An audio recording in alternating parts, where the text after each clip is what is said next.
మీ business ఏదైనా మీ ఊర్లో promotion చేయాలంటే అది సుమన్ టీవీతోనే సాధ్యం. ఇప్పుడే సంప్రదించండి.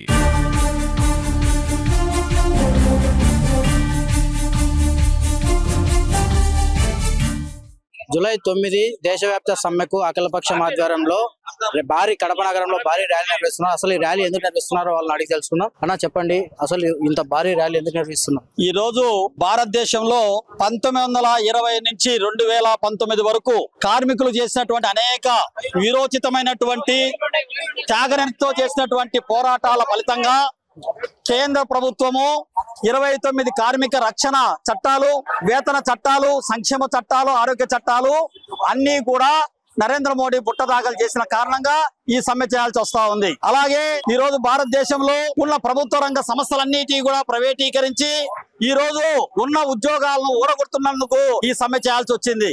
అలాగే దేశంలో ఈ రోజు నిరుద్యోగ యువత పెరిగిపోతా ఉంది, ఉద్యోగ అవకాశాలు ముఖ్యమైతా ఉన్నాయి. ఈ రోజు ప్రైవేట్ రంగంలో రిజర్వేషన్ లేకుండా ఈ రోజు చేస్తా ఉన్నారు. ఈ రోజు రిజర్వేషన్ ఒక ప్రశ్నార్థకంగా మార్చినటువంటి కారణంగా ఈ సమ్మె జరుగుతా ఉంది.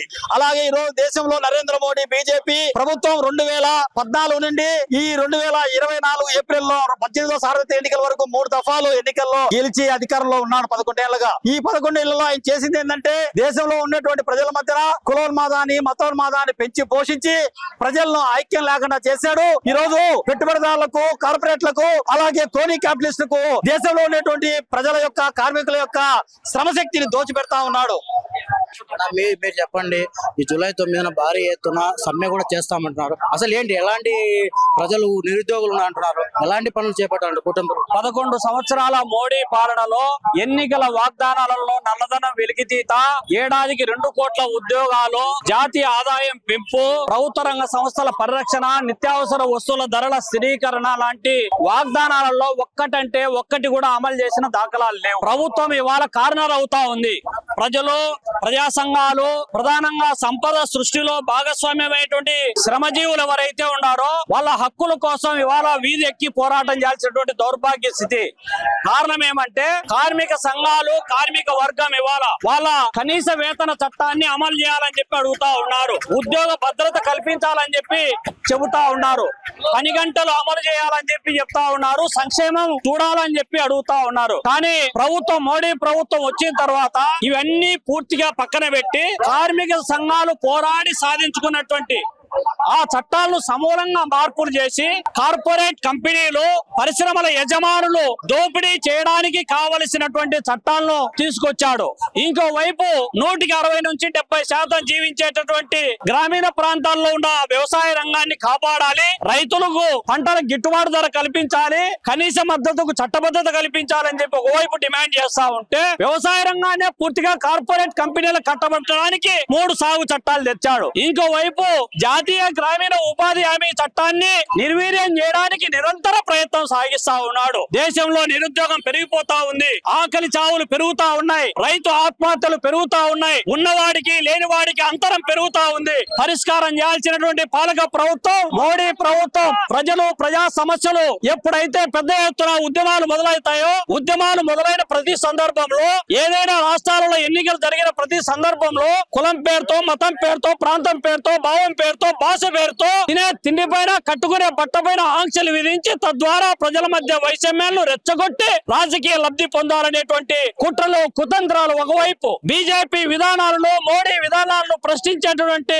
పార్టీల పైన, రాష్ట్రాల పైన స్వతంత్ర దర్యాప్తు సంస్థలైనటువంటి సిబిఐ, ఈడీ లాంటి సంస్థలను ఉసిగొల్పి అక్రమ కేసులు బనాయించేటటువంటి ఫెడరల్ సిస్టాన్ని వైలేట్ చేసేటటువంటి దౌర్భాగ్య స్థితి ఈ దేశంలో కొనసాగుతా ఉంది. ఇంకోవైపు ఎలక్షన్ కమిషన్ ఇన్ఫ్లుయెన్స్ చేస్తా ఉన్నాడు, ఇంకోవైపు జుడిషియరీని ఇన్ఫ్లుయెన్స్ చేస్తా ఉన్నాడు. వ్యవస్థల, సంస్థలన్నిటినీ కూడా ఆర్ఎస్ఎస్ సంపద వారి యొక్క గుప్పెట్లో పెట్టుకొని దేశ సంపదనంతా కూడా వాళ్ళ కార్పొరేట్ పెంపుడు సంస్థలైనటువంటి అంబానీ, అదానీ లాంటి సంస్థలకు కట్టబెట్టి దోపిడీ చేయడానికి కావలసినటువంటి చట్టాలను సమూలంగా మార్పులు చేస్తున్నటువంటి నేపథ్యంలో ఈ దేశ సంపద సృష్టిలో భాగస్వామ్యమైనటువంటి అన్ని వర్గాల ప్రజలు మోడీ యొక్క ఆర్థిక విధానాలకు వ్యతిరేకంగా పోరాటం చేయడానికి ఇవాళ వీధుల్లోకి వచ్చి పెద్ద ఎత్తున ప్రదర్శనలు, బహిరంగ సభల్లో, హర్తాలు జరుగుతున్నటువంటి నేపథ్యంలో, ప్రజల నుంచి పెద్ద ఎత్తున మద్దతు వస్తున్నటువంటి నేపథ్యంలో ఈ సార్వత్రిక సభపైన అవాకులు చెవాకులు పేరడమే కాకుండా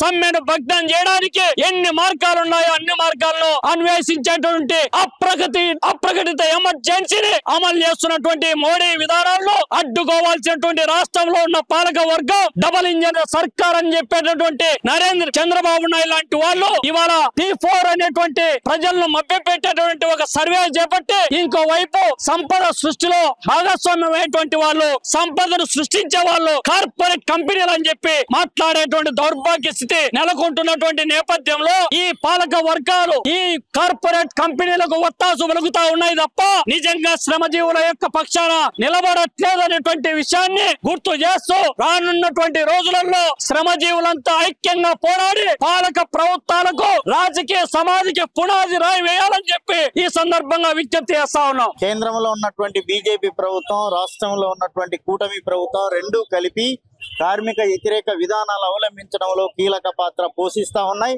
ఇందులో భాగంగానే కార్మికులు సాధించుకుంటున్న 8 గంటల పని దినాన్ని ఈరోజు 12 గంటల పని దినాన్ని అమలు చేయడానికి 4 కోడ్స్ తీసుకొచ్చినటువంటి పరిస్థితి ఉంది. ఈ 4 కోడ్స్ ను రద్దు చేయాలని చెప్పి కార్మిక సంఘాల తరఫున ప్రత్యేకంగా CIT, AITUC ఇతర కార్మిక సంఘాలుగా చెప్పదలుచుకున్నాం. ముఖ్యంగా కార్మిక రంగం అనేది మన శరీరంలో వెన్నముక్క ఎలాగనో అట్లే కీలకంగా ఈ రోజు దేశానికి అభివృద్ధికి కార్మిక వర్గం అంతే కీలకం. అట్లాంటి కార్మిక వర్గాన్ని ఈ రోజు మినిమం వేతనం లేదు, కనీస వేతనం లేదు, PF లేదు, ESI లేదు, ఎటువంటి హక్కులు లేకుండా ఈ రోజు బీజేపీ ప్రభుత్వం చేస్తా ఉన్నది. ఈ విధానాలు వెంటనే కార్మిక వ్యతిరేక చట్టాలను వెంటనే రద్దు చేసి 4 కోడ్లు రద్దు చేసి పాత కార్మిక చట్టాలను కొనసాగించే విధంగా పోరాటం చేయడానికి ఇందులో భాగమే సమ్మె ఈ రోజు కడప జిల్లాలో, కడప నగరంలో జిల్లా వ్యాప్తంగా జరగడానికి ఒక నిదర్శనంగా CITగా కార్మిక సంఘాలుగా చెప్పదలుచుకున్నాం. కేంద్ర రాష్ట్ర ప్రభుత్వాలు కార్మికుల పట్ల చూపిస్తున్న ఈ అసంతృప్తిని ఖచ్చితంగా వెంటనే విరమించుకొని కార్మికులకు సరైన వేతనాలు ఇచ్చి వాళ్ళని రెగ్యులర్ చేయాలని చెప్పి కూడా వామపక్ష నేతలు చెప్తున్నారు. లేదంటే జూలై 9న మేము మొత్తం దేశవ్యాప్త సమ్మెను కూడా విజయవంతం చేస్తామని చెప్పి వాళ్ళు చెప్తున్నారు. వీడియో జర్నలిస్ట్ సాగర్తో నాగమరెడ్డి, సుమన్ టీవీ, కడప.